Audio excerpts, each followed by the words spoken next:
اعوذ باللہ من الشیطان اللعین الرجیم بسم اللہ الرحمن الرحیم۔ ٹھاٹھیں مارتا ہوا علم کا سمندر۔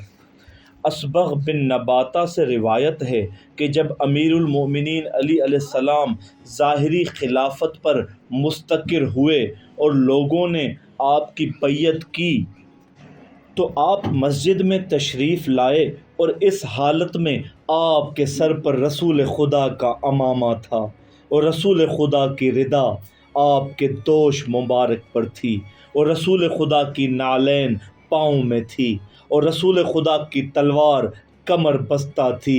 تحت الحنک کے ساتھ منبر پر تشریف لائے اور اپنی انگلیوں سے اپنے شکم مبارک کی طرف اشارہ کیا اور فرمایا، اے لوگو، مجھ سے سوال کرو قبل اس کے کہ تم مجھے نہ پاؤ۔ یہ علم کا خزانہ ہے اور یہ لعاب رسول ہے اور یہ وہ علم ہے جو رسول خدا نے مجھے گھونٹ گھونٹ کر کے پلایا ہے۔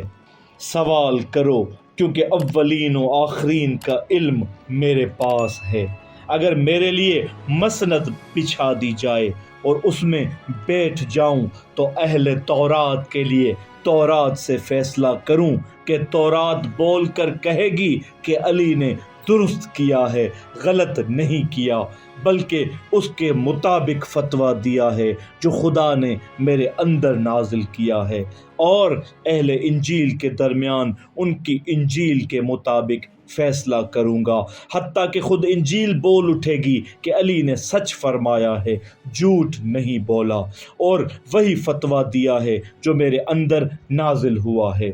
اور اہل قرآن کے درمیان قرآن کے مطابق حکم سناؤں گا، حتیٰ کہ خود قرآن بول کر کہہ دے گا کہ علی نے سچ کہا ہے، جھوٹ نہیں بولا، بلکہ اس کے مطابق فتویٰ دیا ہے جو میرے اندر نازل ہوا ہے۔ حالانکہ تم لوگ دن رات قرآن کی تلاوت کرتے ہو تو تم میں سے کوئی ہے جو یہ جانتا ہو کہ اس میں کیا نازل ہوا ہے؟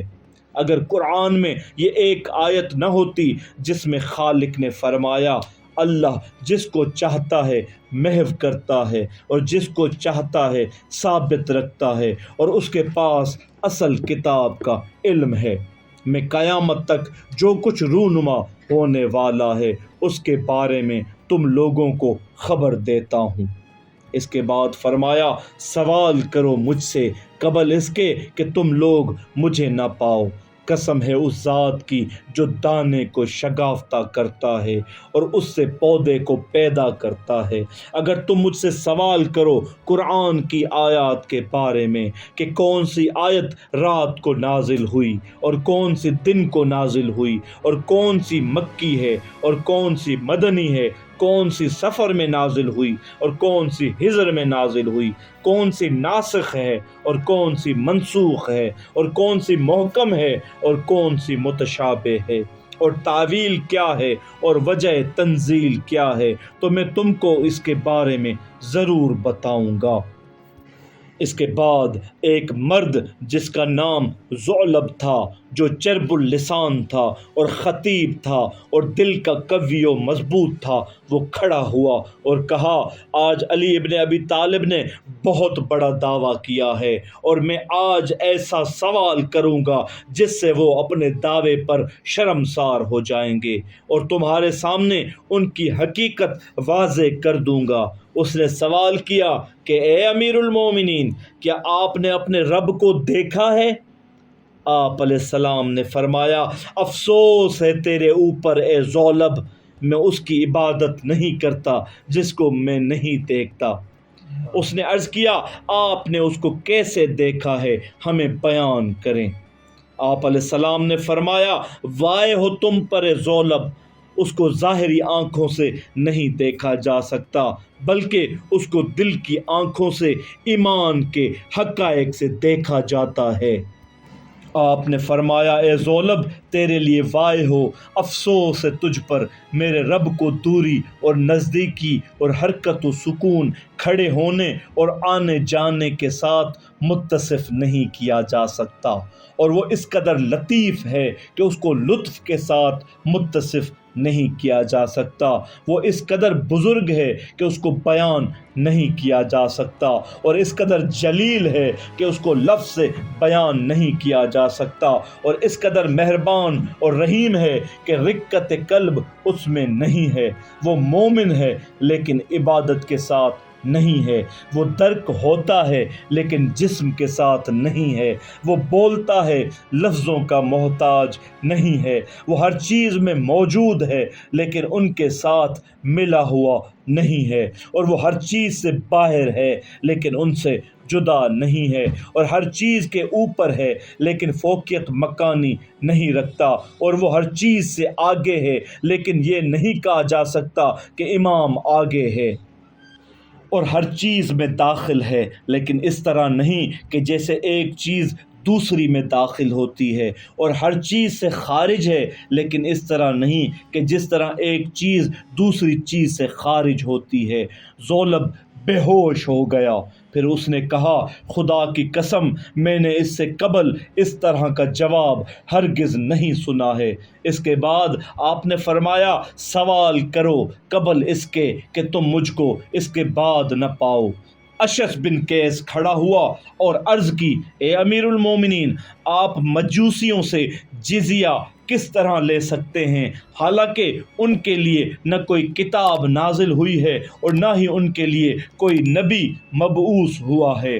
آپ علیہ السلام نے فرمایا ہاں اے اشعث، خدا نے ان کے لیے ایک کتاب نازل کی تھی اور نبی بھی ان پر مبعوث فرمایا تھا، لیکن ان کا ایک بادشاہ تھا جو ایک رات شراب کے نشے میں مست ہو گیا تھا، اور اس نے اپنی بیٹی کے ساتھ بدفعلی کی تھی، اور جب صبح ہوئی تو لوگوں کو اس کے بارے میں خبر ہوئی تو تمام لوگ اس کے محل کے باہر جمع ہو گئے اور آواز دی اے بادشاہ، تو نے ہمارے دین کو گندہ کر دیا اور اس کو نابود کر دیا ہے، باہر آؤ کہ تاکہ تم کو پاک کریں اور تم پر حد جاری کریں۔ بادشاہ نے کہا تم سب جمع ہو جاؤ اور میری بات کو سنو، اور جو میں نے کیا ہے اس کا عذر پیش نہ کر سکوں تو تم جو میرے ساتھ کرنا چاہو تم کو حق حاصل ہوگا۔ جب سارے لوگ جمع ہو گئے تو اس بادشاہ نے کہا تم کیا جانتے ہو کہ خالق نے ہمارے باپ آدم اور اماں حوا سے زیادہ مکرم مخلوق کوئی پیدا نہیں کی ہے؟ سب نے جواب دیا کہ ہاں اس بات میں تو سچ کہہ رہا ہے۔ بادشاہ نے کہا انہوں نے اپنے بچوں کی اپنی بچیوں سے شادی نہیں کی تھی؟ سب نے جواب دیا ہاں ایسے ہی ہوا تھا۔ تو اس بادشاہ نے جواب دیا کہ یہی دین ہے، اور اس پر ہی انہوں نے قرارداد کر لی۔ خدا نے ان کے دلوں میں جو علم تھا وہ محو کر دیا اور اپنی کتاب کو ان کے درمیان سے اٹھا لیا، اور یہ کافر پس جو بغیر حساب کتاب کے جہنم میں داخل ہوں گے، اور منافقین ان سے بھی بدترین ہیں۔ اشعث کہتا ہے میں نے اس کی مثل کبھی جواب نہیں سنا تھا، اور اس کے بعد میں نے اس کے بارے میں سوال نہیں کیا۔ اس کے بعد پھر آپ نے فرمایا اے لوگو سوال کرو مجھ سے قبل اس کے کہ تم مجھے نہ پاؤ۔ ایک مرد مسجد کے ایک دروازے کے کونے سے کھڑا ہوا اور اپنے عصا کے سہارے چلتا ہوا آپ کے قریب آیا، حتیٰ کہ وہ آپ کے قریب ترین آ گیا اور عرض کی اے امیر المومنین، مجھے کسی ایسے کام کی طرف رہنمائی کریں جس کو میں انجام دوں اور دوزخ سے نجات پا سکوں۔ آپ نے فرمایا اے مرد سنو اور سمجھو اور یقین کرو کہ دنیا 3 طرح کے لوگوں کی وجہ سے قائم ہے۔ پہلا وہ عالم و واعظ جو اپنے علم پر عمل کرتا ہے، دوسرا وہ غنی و مالدار جو اللہ کے دین کے اہل پر بخل نہیں کرتا، اور تیسرا وہ فقیر جو صبر کرتا ہے۔ جب عالم اپنے علم کو چھپائے اور غنی بخل کرے اور فقیر صبر نہ کرے، اس وقت وائے و افسوس اور صد افسوس وائے ہے۔ عارف لوگ سمجھ جاتے ہیں کہ دنیا ایمان کے بعد کفر کی طرف لوٹ رہی ہے۔ اے سوال کرنے والے، سجدوں میں زیادہ عبادت کرنے والے لوگوں کے فریب میں نہ آنا۔ یہ وہ جماعت ہے کہ جن کے جسم تو اکٹھے ہیں لیکن ان کے دل منتشر ہیں۔ اس کے بعد فرمایا اے لوگوں کی صرف 3 قسمیں ہیں، ایک زاہد، دوسرا راغب، تیسرا صابر۔ زاہد وہ ہے کہ جس کو دنیا کی کوئی چیز ملنے پر خوشی نہیں ہوتی اور کسی چیز کے چلے جانے سے وہ غمگین نہیں ہوتا۔ صابر وہ ہے جو دل سے دنیا کی خواہش رکھتا ہے لیکن جب کوئی چیز اس کو مل جائے تو اس سے روگردانی کر لیتا ہے کیونکہ وہ اس کے برے انجام کو جانتا ہے۔ راغب وہ ہے جو یہ نہیں دیکھتا کہ حلال سے حاصل کر رہا ہے یا حرام سے۔ اس مرد نے کہا اے امیر المومنین، اس زمانے میں مومن کی علامات کیا ہیں؟ تو آپ نے فرمایا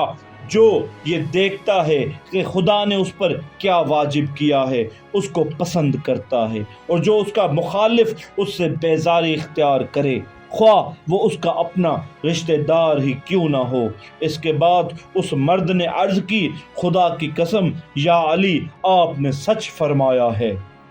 اور اس کے بعد وہ غائب ہو گیا اور ہم نے اس کو نہیں دیکھا اور لوگوں نے اس مرد کا پیچھا بھی کیا لیکن وہ اس کو نہ پا سکے۔ امیر المؤمنین منبر پر ہی مسکرائے اور فرمایا اے لوگو، تمہیں کیا ہو گیا ہے؟ وہ میرے بھائی خضر علیہ السلام تھے۔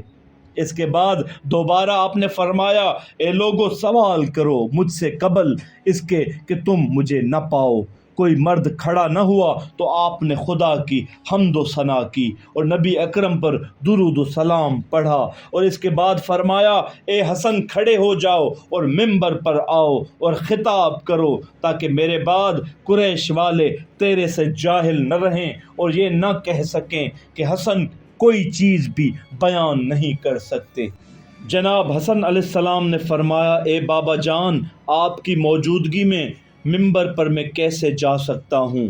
اور کیسے گفتگو کروں جبکہ آپ ان کے درمیان موجود ہیں اور مجھے دیکھ رہے ہیں اور مجھے سن بھی رہے ہیں۔ آپ نے فرمایا تیرے ماں باپ آپ پر قربان ہو جائیں اے حسن، میں خود کو پوشیدہ کر لیتا ہوں، تیری باتیں بھی سنوں اور تم کو دیکھ بھی رہا ہوں لیکن تم مجھے نہ دیکھ سکے۔ امام حسن علیہ السلام منبر